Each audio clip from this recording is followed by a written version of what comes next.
everybody? Jason Bermas here. We got a great show lined up for you today. John Klychek is going to join us. We're going to be talking about the Trump administration 2.0. Is it still a school world order and beyond? Buckle up and get ready to make sense of the madness. Before we get there, I do want to remind everybody, I need your support now more than ever. $5, $10, $15. It means the world to me. Also, the other links down below. Remember, I'm going to be in DC next week hosting the 9/11 symposium, Turning the Tide. We got family members Matt Campbell, Bob McIlvaine there. We also have U.S. Senator Ron Johnson, former U.S. Rep. Kurt Weldon. Kucinich is going to be there. John Kiriakou and Clayton Morris is going to be joining us, I believe, all 3 days. So I'm extremely excited about that. You can find my guest book, School World Order, over at schoolworldorder.info. John, thank you so much for joining us. Now, John, you are a acolyte, if you will, of Charlotte Iserby, and she was very critical of the establishment 10, 20, really, several decades ago. We've been in this progression cycle. You've written about it in School World Order. First of all, where do you think we are today? And I know that we have all this, I guess, media coverage that, Trump has saved the day yet again on the education system. The trans stuff is out, blah, blah, blah, blah, blah. Sure, there's some headway there, but certainly the technocratic aspects have just pushed forward. So what are your thoughts on this administration, education, and where we seem to be moving into? Yeah, so one of the things we could start with is, there was all these announcements that we were going to abolish the Department of Education, dismantle the Department of Education. Several times there were these big news reports that there's going to be an executive order coming to abolish the Department of Education. Well, I don't know if anybody's been paying a lot of attention, but still got a Department of Education. So certainly didn't abolish it. Dismantle, maybe you could use that word, because if you dismantle something, right, you're kind of busting it up into pieces, but it's still sitting there. So the executive order that they signed did enable them to curtail certain programs, and some of that dovetailed with his sort of assault on all the DEI stuff. But government education is not going away, and it's going to dovetail with the school choice movement. So that's one of the things that Charlotte Thompson Iserby warned about. So one of the things she's most famous for, other than her 3 books, the most famous of which is The Deliberate Dumbing Down of America, would be her time in the Reagan administration. And so she worked in the Department of Education as the senior policy advisor in the Office of Educational Research and Improvement. And she found a computer Edtech project called Project BEST, Basic Education Skills Through Technology. And essentially what it was, I've written extensively about it in my book, and I've written about it at Unlimited Hangout as well. But it was a plan to set up public-private partnerships between Department of Education, big tech companies, in order to facilitate computerized learning through operant conditioning algorithms, basically the digital version of B.F. Skinner's teaching machines, geared towards workforce training in a planned economy. And she warned that, and part of that was, the public-private partnerships. Well, today we call that stakeholder capitalism. And so you can basically think of school choice as like stakeholder capitalism for schools. And one of the things that she warned about with the school choice movement was that it's going to be the end of simultaneously elected representative governance at the local level in terms of education. But it's also going to get rid of private education in terms of whether it be homeschooling or religious or just parochial private schools, because it's going to bring with the voucher system, that's going to bring government strings attached to anybody that takes these vouchers. We might call the education savings accounts and the tax credited scholarships neo vouchers, but they're all basically the same thing. You're taking public tax dollars and you're sending it to families so that they could purchase, tuition at maybe a charter school or maybe a private school, could be maybe another public school, but can also be educational technology products, edtech services, therapies and tutoring, which can be facilitated through generative AI at this point. So in turn, what happens is, essentially when we looked at the charter school movement, what she was concerned was that Charter schools don't have elected boards. They have corporate boards, and they're appointed, so you wouldn't have any civil process there. And she thought that would be sort of the first step towards eroding sort of local governance at large.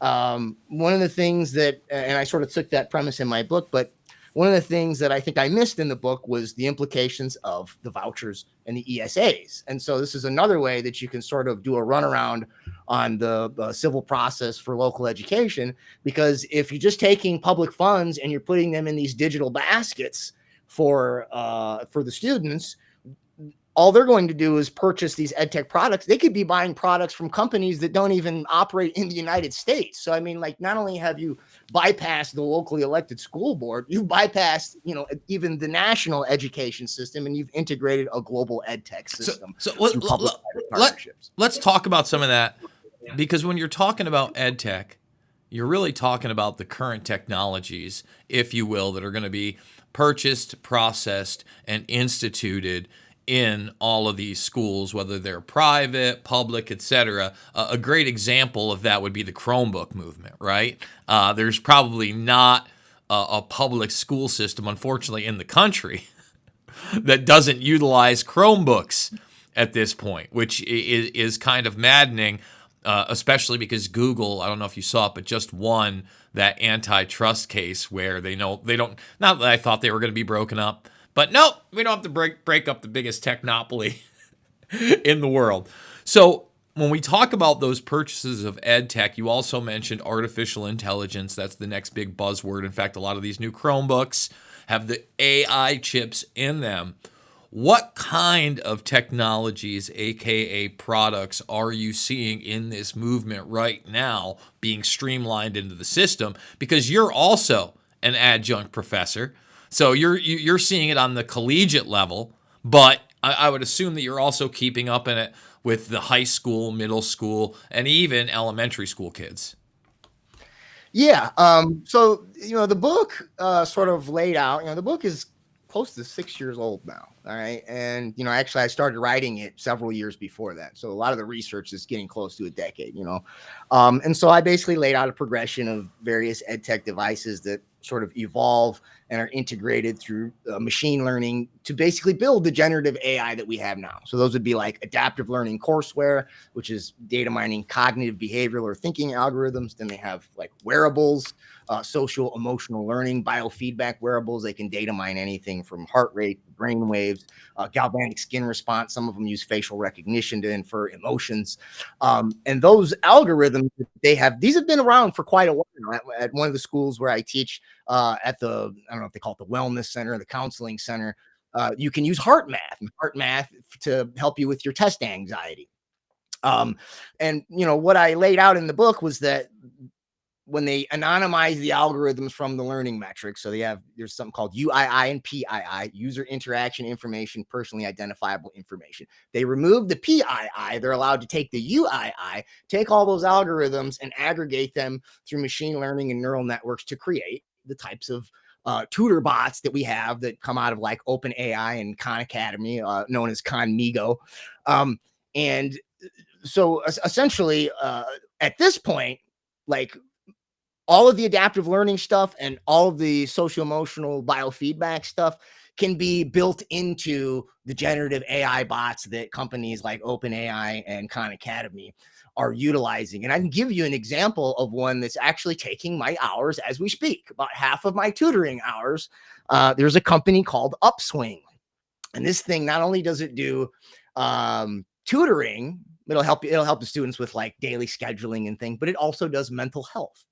Okay, so this is also I set the premise that, or I posed the question like, well, so aren't some of those FERPA records and aren't some of those HIPAA records, like, so the bot is already like playing fast and loose with like how we're supposed to categorize this data. But what this thing does is it's also hooked up to or it's funded by a bunch of social impact investment companies and a bunch of venture capital firms. So for social impact investment, I think we talked about it in the last one, but a lot of the scholarship granting organizations that hand out these neo vouchers, they are impact organizations. And basically, how this works is one of the mechanisms is called pay for success. So basically, you have an impact investment company. It puts money up front to help a student achieve certain outcomes, and then based on whether they achieve those outcomes, they can get money back from the government. And they can even make a profit.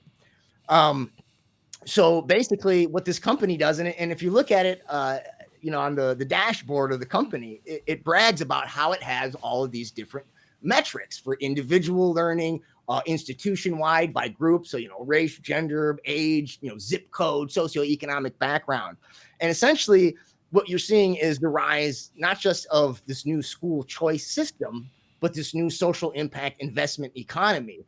And that's the incentive for why one of my schools is going with this company, because they get the data. And it's not just that it's cheaper, right? Because the tutors are cheaper than paying us humans hourly, but it's that it's going to bring money in for grants. So the institution can go, look, we've got all this data that says that, right, we help these students achieve these outcomes. And this particular school is actually in a relatively impoverished neighborhood, predominantly Black. So, right, ESG scoring goes up for servicing these students. Actually, a lot of the companies are Black owned, so that makes the ESG score go up.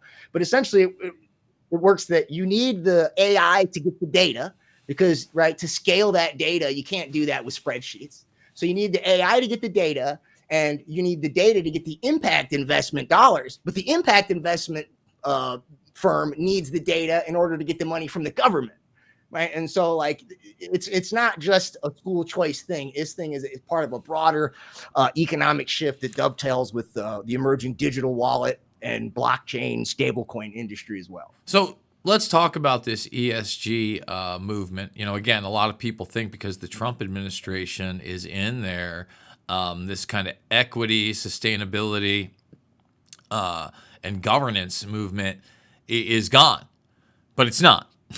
In fact, it's still moving full throttle. One of the things that really hasn't been discussed now this administration is back in there is the World Economic Forum. There was a big hoopla and a lot of people backpatting on the victory that Klaus Schwab had stepped down as the head of the World Economic Forum. Well, guess who just stepped into his place? Good old Larry Fink of BlackRock. When we talk about institutions like BlackRock, a lot of people are concerned not only about the private businesses that they own and the housing that they own, but they are also integral into this new global education system, are they not? Yeah, well, they just signed an agreement with the American Federation of Teachers to actually set curriculum explicitly. And this is basically dovetails with, at the same time, the American Federation of Teachers. It's the second largest teachers union in the United States. It might even be the second largest union, period. And they also announced a partnership with OpenAI to train, I don't know how many 100,000 teachers to basically learn how to onboard AI into their classrooms. And, I wrote a long series, I think it's 4 or 5 article series at Unlimited Hangout about how the National Education Association, the NEA, and the AFT have both been in bed with the Edtech industry for decades. And many of the people that are high up in the AFT and the NEA belong to something called Education International, which is a global union federation. And several of the people that are part of that GUF, are members of the World Economic Forum. So the WEF has had its tentacles in the EdTech industry for quite some time. And, the piece that I most recently wrote, there's a lot of WEF connections to the digital wallet companies that are going to facilitate, or being pushed to facilitate, the Neo vouchers. So one is Class Wallet, and that partner is funded by a subsidiary of Lazard Inc. That's a World Economic Forum partner. You've got SAP Aruba, so the parent company is a World Economic Forum partner, and that company itself partners with IBM and Amazon, both World Economic Forum partners.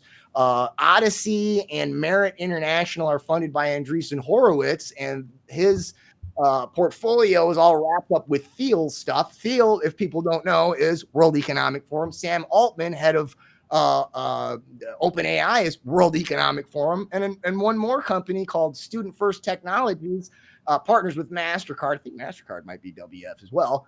But it's got this Theodore platform that, quote, empowers stakeholders. So, all the shifts you're seeing are, I guess we could say, rhetorical at best. So when we talk about, I guess when we say World Economic Forum, and you mentioned this blockchain technology, one of the things that they put out there into the public arena when they were talking about blockchain and CBDC before the COVID 1984 nightmare, quite frankly, and before people were really paying attention, XRP was one of those coins that they were really floating as a CBDC, and it's kind of made a comeback. Had some problems with the Security and Exchange Commission, dusted those under the rug, and now you see XRP kind of exploding. You also mentioned Altman. Altman has his own coin, the World Coin, based in your digital biometrics.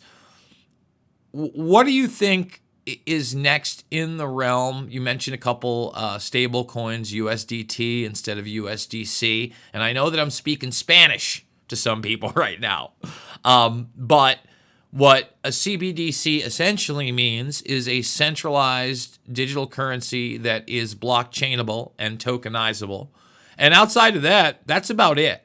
A lot of people don't understand, because there's a lot of talk of Bitcoin right now, and obviously the explosion there in its price, that Bitcoin, although not perfect, is a different animal than something like an XRP, whereas Bitcoin must be mined and there is a limited amount at the end of the day. XRP is not mined. There is no limited amount. It is essentially an extension of what is known as a special drawing rights unit, or digital currency by the IMF, that is created out of nothing and honed in at zeros and ones. This is an extension of that into the blockchain under all these different flavors. So can you expand upon that and what it's going to be utilized, what push you see in these quote-unquote wallets, exchanges in that arena of Edtech, and especially what you recently wrote about in your latest? Yeah, so I mean, maybe I'll touch on two things. One is the broader incentive for stablecoin creation and usage in the broader global economy, and then we can zoom in on the implications for that in terms of the neo voucher system and Edtech, et cetera. So, stablecoins are in many ways just as bad as, I mean, they have all the bad things that CBDs have in the sense that they're programmable and trackable and traceable and stuff like that. But the reason why I think they went for stable coins as opposed to CBDCs is that stable coins have to be backed dollar for dollar with either treasury notes or bills or something of that nature. So in other words, in order for a company or a depository institution to create a stable coin, it has to purchase enough treasury notes or bills to back that, which means, in other words, in order to facilitate the stable coin, companies have to prop up the dying dollar. And so in other words, this is, one of those transitory moments where it still has to be based in the current fiat of paper currencies and our Federal Reserve banking system, et cetera. But it's in that next step right now. So for those that don't know, what is it? USDC is basically Goldman Sachs, is it not? I don't know if that's the back, Okay. if that's the who's behind that. Gotcha. USDC. I don't have any notes on USDC in front of me. Mm-hmm. But the other incentive is that, okay, like especially in terms of international transactions and large amounts of money, you can bypass the SWIFT system by using these stable coins, so that makes things cheaper. So there's the incentive there. But it's all ultimately in the broader scheme. The rise of stable coins is an effort to prop up the dollar hegemony and everything that comes along with that geopolitically, and basically to inflate a new bubble for us to buy some time and inflate into. How does that come down to the Edtech industry? Basically, what I'm seeing is in the first piece that I wrote this year, I largely focused on how these school choice neo vouchers are being pushed by sort of the old school Republican institutions, the neoconservative and Beltway libertarian Koch brothers backed state policy network think tanks.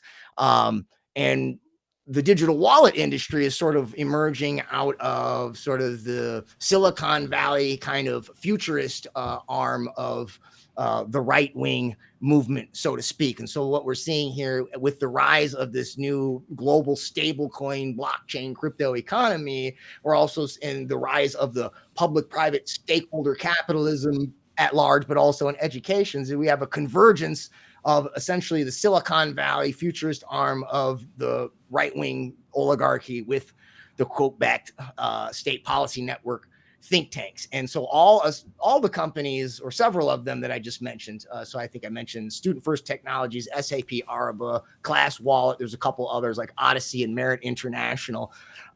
These companies and their digital wallets, which are going to be pushed to facilitate the neo voucher transactions, they've either been pushed by some of the think tanks behind Project 2025 or otherwise adjacent to Project 2025 or its authors. So this would be like Excel and Ed, American Enterprise Institute, Cato Institute, EdChoice, Heritage Foundation. But then the companies themselves are actually funded by venture capital firms that are either, someone like Andreessen Horowitz is not PayPal Mafia, but, he was on the board of directors of eBay, which merged with PayPal early on in its sort of development.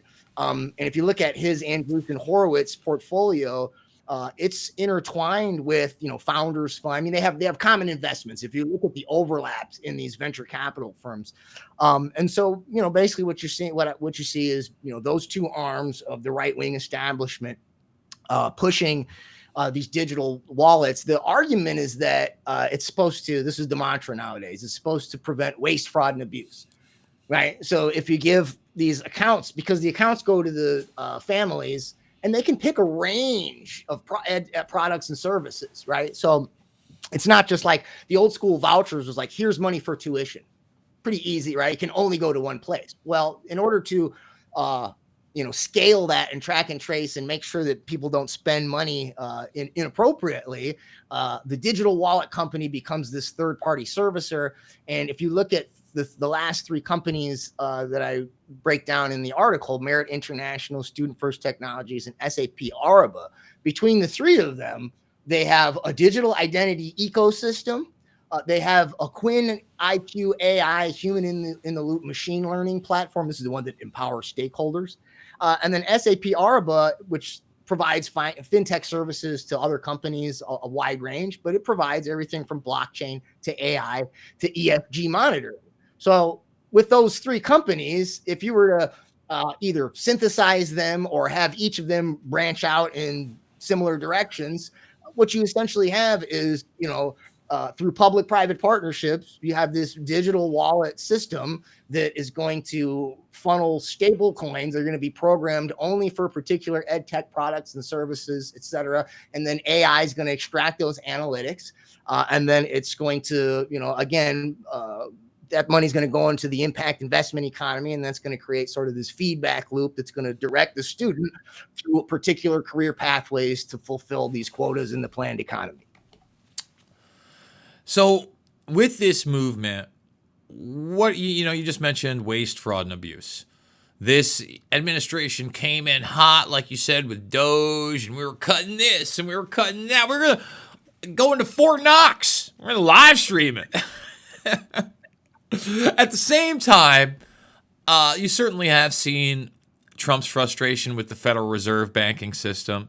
You just saw the firing of one of the local Fed heads. That's pretty unprecedented. Been pretty unhappy with Powell. But you did mention PayPal Mafia. You mentioned Thiel.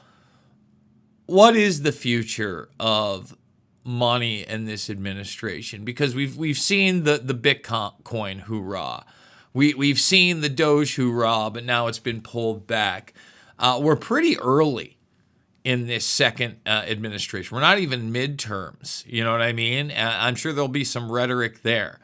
But as far as currency, education, the blockchain, What can we expect in the next 18 months, in your opinion?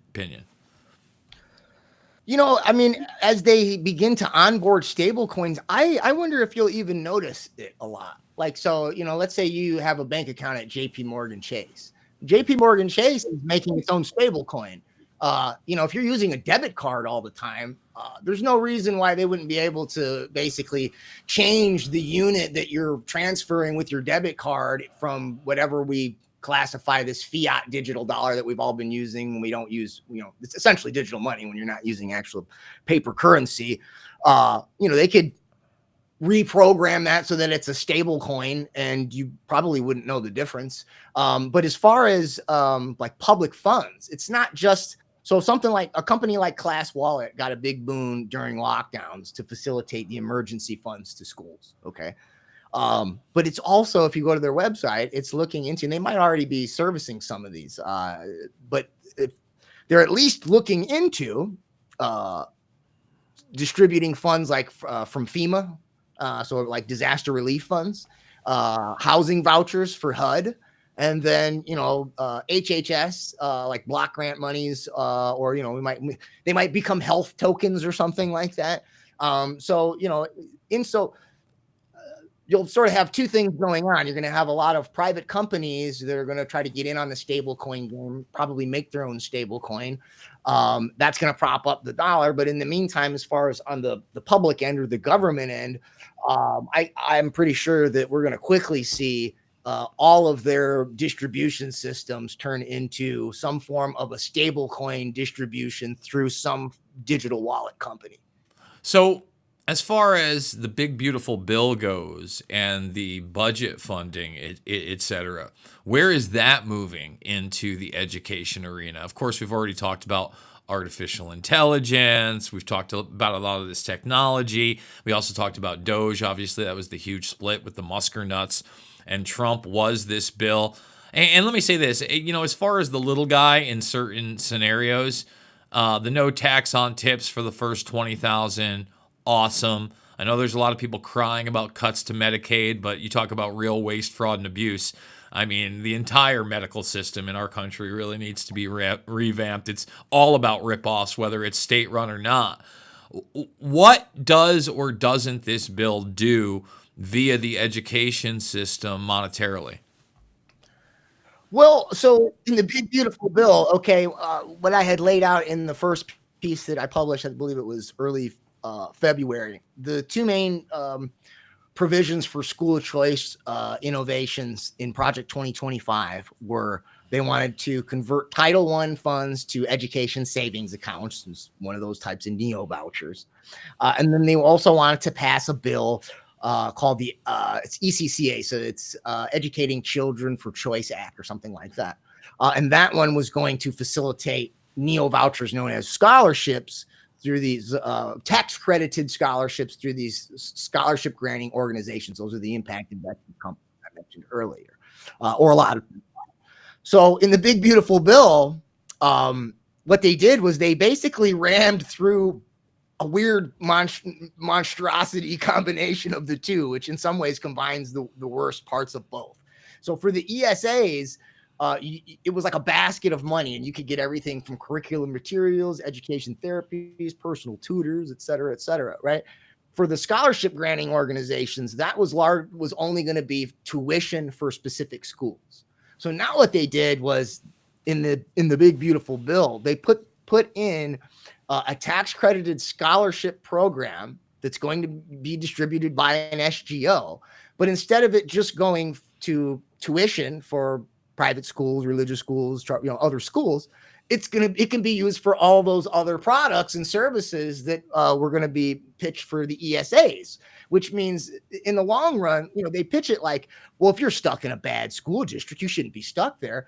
But if I live there, what am I going to do? Drive 100 miles to another school, right? Especially if I'm in if I'm not if I don't have a great school, probably don't have great property taxes, probably means I'm in a relatively poor neighborhood. So what am I going to do? What are my options to use that ESA scholarship voucher money? It's going to be Edtech products and services that I can plug in at home. or that I can supplement my education with. So what this does is basically it's going to funnel all this money into the ed tech products that are necessary to data mine the students to produce the outcomes data necessary for the impact investment companies to get the reimbursement on their sponsorships.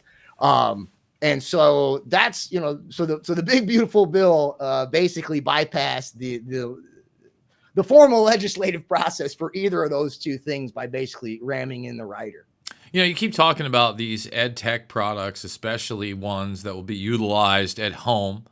Obviously, once again, the COVID-19 '84 nightmare accelerated this teleeducation movement that many in the military-industrial complex, the big tech arenas have been talking about for decades, right? And predicting for decades. And now we're here.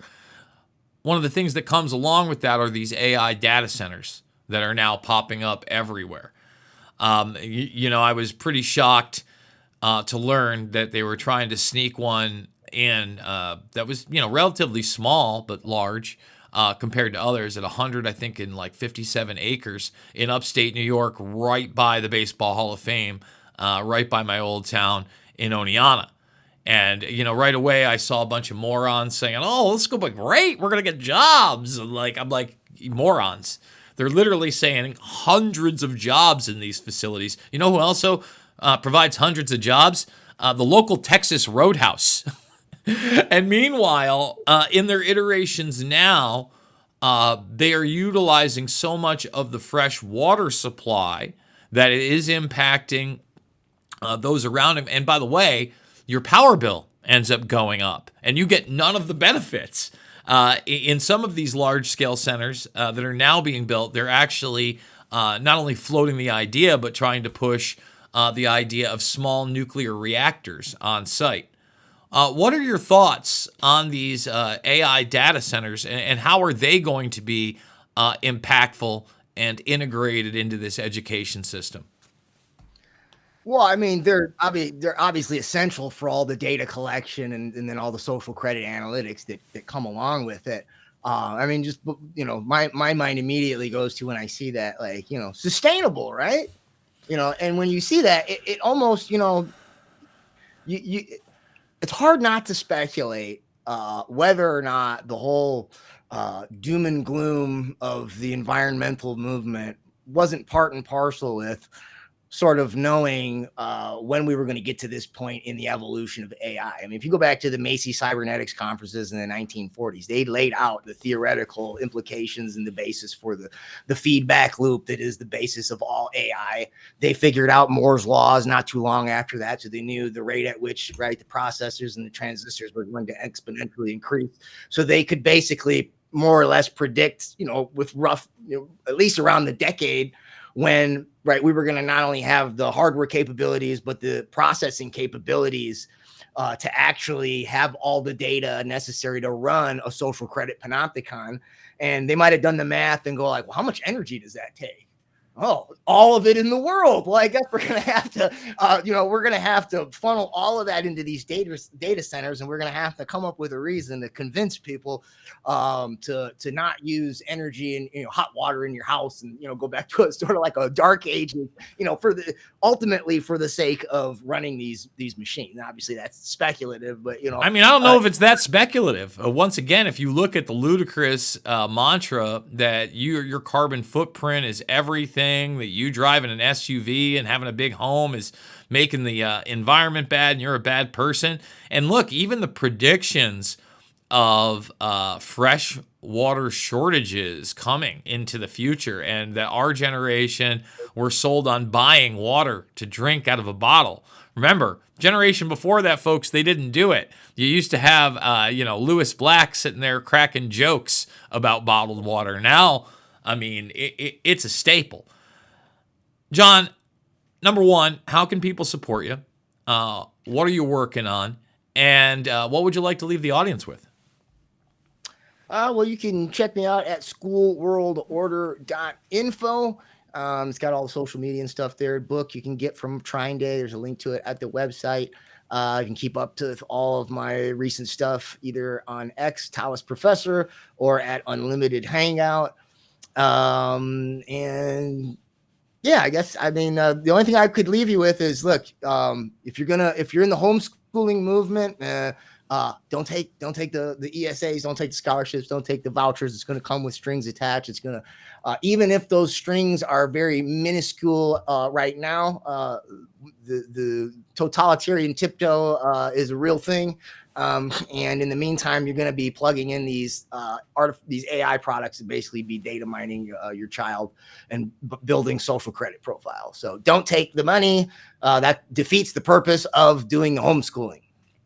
John, thank you so much for joining us, and thank you guys for watching this show. Remember, it is not about left or right. None of the issues we were just talking about right now were conservative or liberal. It is about right and wrong. I absolutely love you guys, and we will see you all on the flip side.